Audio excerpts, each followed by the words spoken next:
బాపట్ల జిల్లా పెద్దవరం గ్రామంలో శ్రీ రంగనాయక స్వామి ఉత్సవాలు ఘనంగా నిర్వహిస్తున్నారు. 9 రోజుల పాటు బ్రహ్మోత్సవాలు ఘనంగా జరగనున్నాయి. రామానుజ స్వామి ఆధ్వర్యంలో నిర్వహిస్తున్న బ్రహ్మోత్సవాలకు భక్తులు భారీగా హాజరయ్యారు. చినజీయర్ స్వామి గురువైన రంగ రామానుజ స్వామి వారితో మా ప్రతినిధి Nageswara Rao face to face. Ranganayaka Swamy బ్రహ్మోత్సవాల్లో భాగంగా చినజీయర్ స్వామి ఈ యొక్క ఏదైతే పెద్దవరం గ్రామానికి విచ్చేశారో భారీగా భక్తులు ఆయన్ని చూడటానికి అయితే విచ్చేసిన పరిస్థితి. అయితే చినజీయర్ స్వామి గురువు గారు అయితే మనతో ఉన్నారు. ఆయనతో అడిగి తెలుసుకుందాం. స్వామి చెప్పండి, గుడికి సంబంధించి అంటే ఇక్కడ బ్రహ్మోత్సవాల్లో భాగంగా తమను చినజీయర్ స్వామితో కలిసి వచ్చటం జరిగిందా లేకపోతే ఏంటి? ఇక్కడ ఈ పెద్దవరం గ్రామం మాకు జన్మస్థానం. రంగనాయక స్వామిని దాదాపు 250 సంవత్సరాల క్రితం ప్రతిష్ఠ చేసినటువంటి స్వామిని వారు వచ్చి మంగళాశాసనం చేశారు.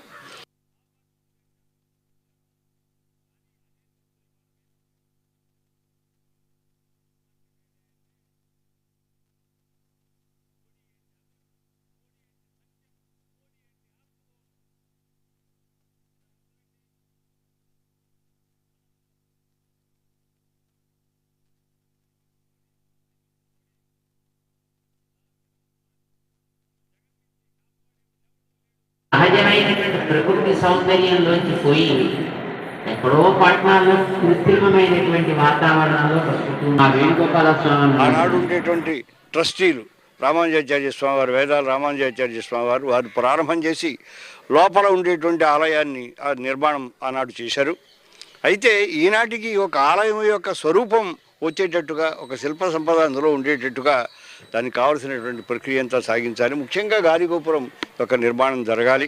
రంగనాయకుల స్వామి ఆలయం యొక్క ప్రాముఖ్యత ఏంటి? ఇక్కడ రంగనాయక స్వామిని పెరియ పెరుమాళ్ళు అంటారు.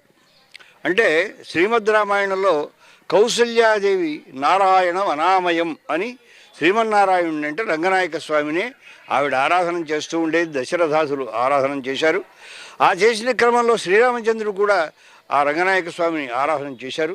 చేసి తనకు ఎంతో ఉపకారం చేసిన విభీషణుల వారికి ఆయన వెళ్ళిపోతున్నప్పుడు తన కులధనం, సాధారణంగా మనం ఆరాధించేటువంటి పెరుమాళ్ళని కులధనం అని అంటారు, ఆ కులధనాన్ని ఇచ్చి నాయన విభీషణ ఇగో కులధనాన్ని పట్టుకెళ్ళవయ్యా అని అంటే, ఆనాడు అక్కడ వాళ్ళు ఏమయ్యా నువ్వు నీ లంకకు పట్టుకుపోతే ఎలాగూ మాకు ఇక్కడ ప్రతిష్ఠ చేయమని ప్రార్థిస్తే శ్రీరంగ క్షేత్రంలో చుట్టూ కావేరి అది పరివేష్టితమై ఉంటుంది, ఒక ద్వీపంలాగా ఉంటుంది శ్రీరంగం. 7 ప్రాకారములతో అద్భుతమైనటువంటి ఆలయం నిర్మాణం చేయించి అక్కడ ప్రతిష్ఠ చేశారు. అది విభీషణ ప్రతిష్ఠితమైనటువంటి రంగనాయక స్వామి యొక్క ఆస్థానం. దానికి తిరుమంగయ్య ఆళ్వార్లు చాలా ఎంతో కృషి చేశారు. ఇంకా ఎంతోమంది ఆళ్వార్లు, ఇతరులైనటువంటి పెద్దలు 7 ప్రాకారములు కలిగిన ఒక అద్భుతమైనటువంటి శ్రీరంగనాయక దేవస్థానము శ్రీరంగంలో ప్రపంచంలోనే అటువంటి నిర్మాణం లేదు. మా పెద్దలు దాదాపు 250 సంవత్సరాల పూర్వం మా పెద్దలు, వేదాల వంశానికి చెందినటువంటి పెద్దలు, వారు అక్కడికి వెళ్ళి శ్రీరంగం వెళ్ళి అక్కడి నుంచి రంగనాయక స్వామి యొక్క మూర్తిని ఇక్కడికి పట్టుకొచ్చారు.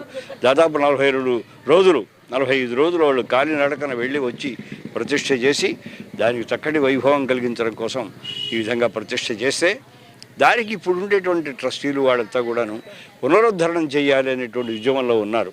స్వామివారు దాన్ని ప్రోత్సాహం చేశారు. చినజీయర్ స్వామి ట్రస్ట్ నుంచి ఈ గుడి అభివృద్ధికి ఏమన్నా ఇచ్చే విరాళంగానే ఈ గుడిని అభివృద్ధి చేసే విధంగా ఏమన్నా పాల్గొనే అవకాశం ఏమన్నా ఉందా?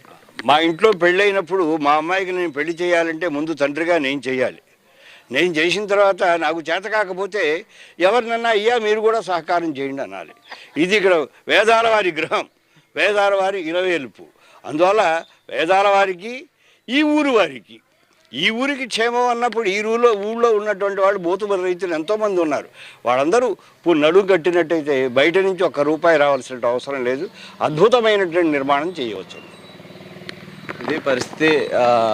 ఏదైతే రేపల్లె నియోజకవర్గంలోని ఈ యొక్క చిన్న ఈశాన్యంలో ఉన్న ప్రముఖ దేవాలయంగా అయితే పిలువబడుతున్న పరిస్థితి. దీనికి సంబంధించి ఈ ఊరికి సంబంధించిన వారే చినజీయర్ స్వాముల్ని ఇక్కడ ప్రత్యేకంగా తీసుకొచ్చి ఇక్కడ భక్తులందరికీ కూడా ఆశీర్వచనాలు కలిగించిన పరిస్థితి అయితే ఉంది. అలాగే ఇక్కడ బ్రహ్మోత్సవాల్లో భాగంగా బ్రహ్మోత్సవాలు నిర్వహించేందుకు చినజీయర్ స్వామిని తీసుకొచ్చిన పరిస్థితి అయితే ఉంది. ఇక్కడ ఈ ప్రాంత వాసులు మొత్తానికి చినజీయర్ స్వామి అలాగే ఏదైతే ఈ యొక్క స్వామివారి దర్శనంతో పాటు చినజీయర్ స్వామి యొక్క దర్శనం దర్శనాన్ని కలిగించిన పరిస్థితి అయితే ఉన్న పరిస్థితి అయితే. కెమెరా పర్సన్ నాయుడుతో నాగేశ్వరరావు, 99 ఛానల్, రేపల్లె.